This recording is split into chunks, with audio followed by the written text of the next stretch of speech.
समस्याएं और व्यापक जनहित के मुद्दों पर 55 प्रश्न ही मौखिक उत्तर दिए जा चुके। हम सभी ने और व्यापक जनहित के मुद्दों पर जिन्हें आज नियम 377 के अधीन मामले उठाने की अनुमति प्रदान की गई है, वह व्यक्तिगत रूप से सदन के पटल पर तुरंत अपने अनुमोदित पाठ को सदन के पटल पर रख सकते हैं। माननीय सदस्यगण, हम 18वीं लोकसभा के 5वें सत्र की समाप्ति की ओर अग्रसर हैं। यह सत्र 31 जुलाई 2025 को आरंभ हुआ था। इस सत्र में 14 सरकारी विधेयक पुनर्स्थापित किए गए तथा कुल 12 विधेयक पारित किए गए। दिनांक 28 और 29 जुलाई को ऑपरेशन सिंदूर पर विशेष चर्चा हुई, जिसका समापन माननीय प्रधानमंत्री जी के उत्तर के साथ हुआ। दिनांक 18 अगस्त 2025 को भारत के अंतरिक्ष कार्यक्रम की उपलब्धियों पर विशेष चर्चा प्रारंभ की गई। इस सत्र में कार्यसूची में 419 तारांकित प्रश्न शामिल किए गए थे, किंतु लगातार नियोजित व्यवधान के कारण केवल 55 प्रश्न ही मौखिक उत्तर दिए जा चुके। हम सभी ने सत्र के प्रारंभ में तय किया था कि हम इस सत्र में 120 घंटे चर्चा करेंगे। बिजनेस एडवाइजरी कमेटी में भी इस पर सहमति बनी थी, लेकिन लगातार गतिरोध और नियोजित व्यवधान के कारण हम केवल 37 घंटे ही चर्चा कर पाए। माननीय सदस्यगण,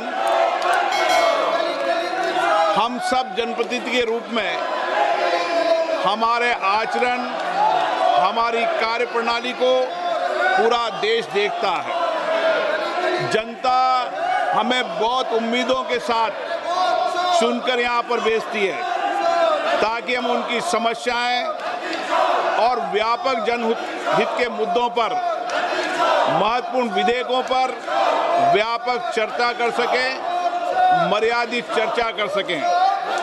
लेकिन पिछले कुछ दिनों से मैं देख रहा हूं कि सदन में सार्थक मर्यादा परंपराओं के अनुरूप चर्चा नहीं हो रही। माननीय सदस्यगण, जिस तरीके से सदन के अंदर, सदन के परिसर में जिस तरीके की नारेबाजी हो रही है, जिस तरीके से तख्तियां लेकर माननीय सदस्य आ रहे हैं, नियोजित गतिरोध किया जा रहा है, ये हमारी संसद की परंपराएं नहीं रही है।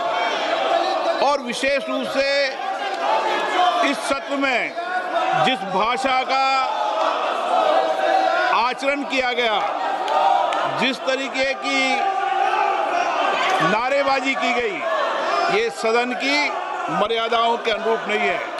हमें एक स्वस्थ परंपराओं का निर्माण करना चाहिए और हमारी कोशिश होनी चाहिए कि हम संसद के अंदर गरिमापूर्ण चर्चा करें। लेकिन मैं लगातार देख रहा हूं नियोजित तरीके से गतिरोध करना, नारेबाजी करना, तख्तियां ले जाना। मैं आपसे आग्रह करना चाहता हूं कि ये देश का सबसे बड़ी लोकतांत्रिक संस्था है, हमें इससे बचने का प्रयास करना चाहिए। और संसद के अंदर भी और संसद के परिसर में भी हमारी भाषा संयमित और मर्यादित होना चाहिए। सहमति और असहमति होना लोकतंत्र की स्वाभाविक प्रक्रिया है, किंतु हमारा सामूहिक प्रयास होना चाहिए कि हम सदन की गरिमा को, मर्यादा को और शालीनता को बनाए रखें। माननीय सदस्य, मैंने हर माननीय सदस्य को हमेशा पर्याप्त समय, पर्याप्त अवसर दिया है, लेकिन जिस तरीके का आपका आचरण है, देश आपके आचरण को, आपकी कार्यप्रणाली को देख रहा है। मैं फिर आपसे आग्रह करता हूं कि हमें प्रयास करना चाहिए कि हमारी सर्वोच्च लोकतांत्रिक संस्था के अंदर अच्छी परंपराएं, अच्छी प्रॉपर्टियों को हम लागू करें और इसके लिए सामूहिक चिंतन भी करना चाहिए और सभी राजनीतिक दलों को आत्ममंथन भी करना चाहिए, ताकि देश की लोकतांत्रिक सोच संस्था की हम मर्यादा को बना रखें और यहाँ अपने आचरण व्यवहार से एक आदर्श स्थापित कर सकें। माननीय सदस्यगण, अंत में मैं सत्र की कार्रवाई में सहयोग हेतु माननीय प्रधानमंत्री जी का, सभापति तालिका के मेरे सहयोगी साथियों का, केंद्रीय मंत्रिमंडल में माननीय सहयोगियों का, नेता प्रतिपक्ष, सभी दलों के माननीय सदस्यों का, मीडिया के प्रतिनिधियों का, लोकसभा सचिवालयों का, संबद्ध एजेंसियों का हार्दिक धन्यवाद व्यक्त करता हूं।